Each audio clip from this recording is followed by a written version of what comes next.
What up, everyone? Check out the Comic Outlaw on YouTube, and I'm Jack Slater. Yeah, you know who I am, the main man, the man with the plan, and we're doing Batman versus Predator. Hell yes! Part 3 of 4, and this is round 2. And yes, this Predator has been giving Batman hell. He's almost whooped his ass, cut his head off, beat the hell out of Huntress, killed several people. I mean, it's been one hell of a trip, and Batman is coming up through the sewer right now on the streets, looking around, seeing, observing, doing what Batman does. And Batman is a little slighted right now because of his loss against the Predator. And I love how he jumps for the car, Spike pops out, he grabs it, pulls it off, throws it. He basically does what Batman does. Batman has superior reflexes, he's fast, agile. He is the personification of what a human can be, full potential. I love how he just takes these people to school, and this is just true Batman right here. He has a solution for everything. He's usually 5, 10 steps ahead. Yeah, this is what him and Captain America have in common. They always train.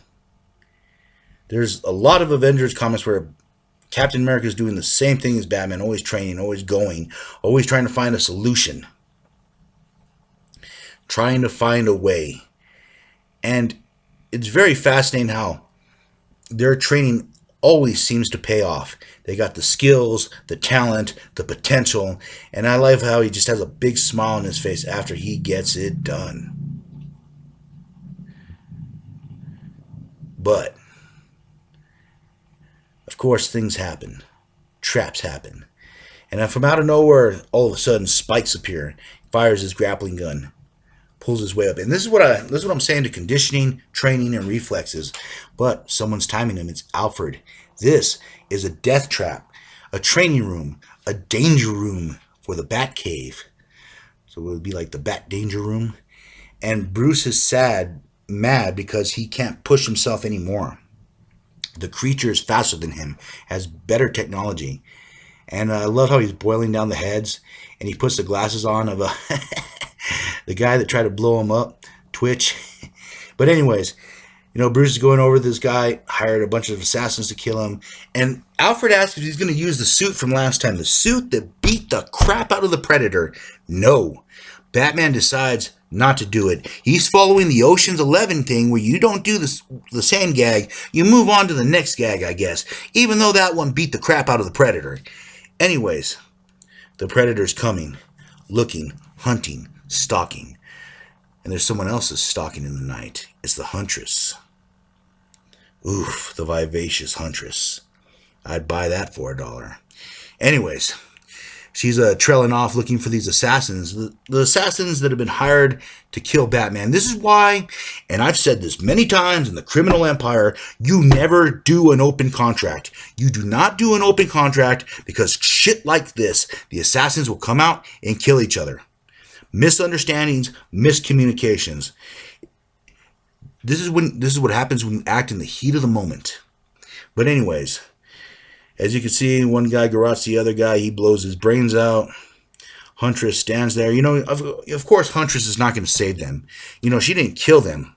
But of course, she's not going to save them either. I mean, they're scumbags in her eyes. They're criminals.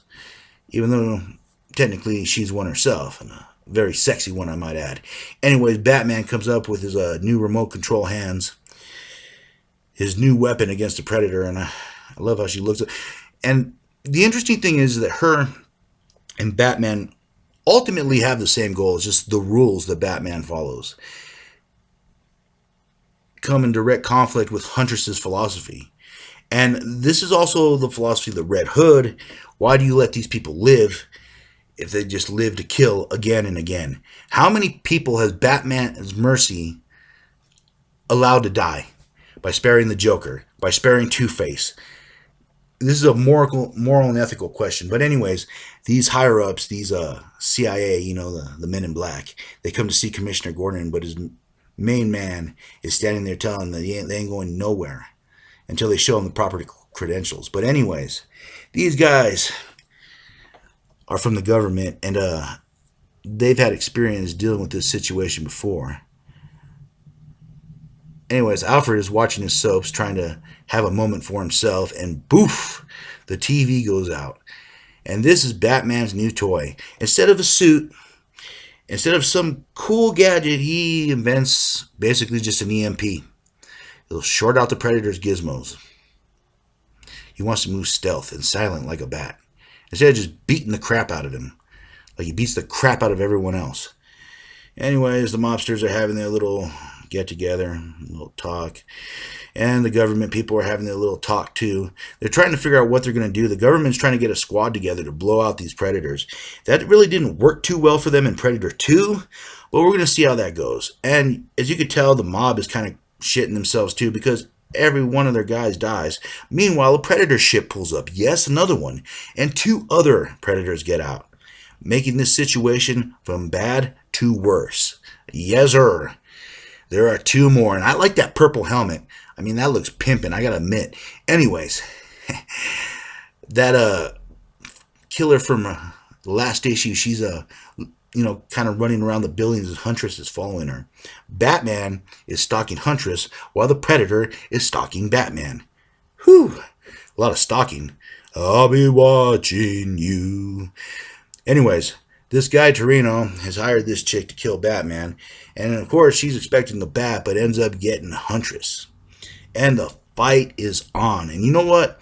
I love a good girl fight. Boom, boom. And they're equally matched, going back and forth and back and forth. And I know this isn't PC to say this, but it just makes you almost, want to fall on your knees and pray that someone tears someone's uniform. But anyways, as the fun's, starting to kick into high gear, Batman shows up. And of course, the mobster tries to threaten him. Batman throws his batarang. And you can actually see the point in this panel where this guy craps his pants.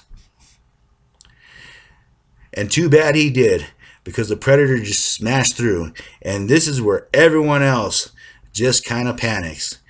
Oh, of course, this Torino dude tries to reach for his gun. The Predator skews him, making him a shish kebab. Huntress tries to fire an arrow. Ding, ding, into the wall. And Batman tries to get a punch off. And I love that. I love that side shoulder cannon, I have to admit. It's been one of my favorite gizmos ever since the movie. Boom. Batman ducks it, of course. Predator in chase. Of course, this girl is chasing after Batman. Huntress takes her out. And the fight continues. The hunt for Batman. The hunt for his head. And of course, Huntress calls the police because she's with Batman, and normally she put an arrow in this chick's head, but no. She has to follow his rules. And now Gordon is saying it's time to help Batman. But Batman notices something, and he uses his fancy gloves to use the EMP to short out the Predator's device. And there's a headless Predator. The dude with the pimpin' purple armor is gone, dead, decapitated. And this Predator is hunting other Predators. There's more Predators in town. Batman's head is very valuable. And it seems that the honor of killing him is trying to be passed around, if you know what I'm saying. But this Predator is killing other Predators, so the hunt is truly begin. This one is different, and the blood sport is really, really about to begin. Yes, and this is the Comic Outlaw, and what will happen, we'll find out the next time, won't we? And I'll catch you on the flip side. Yeah.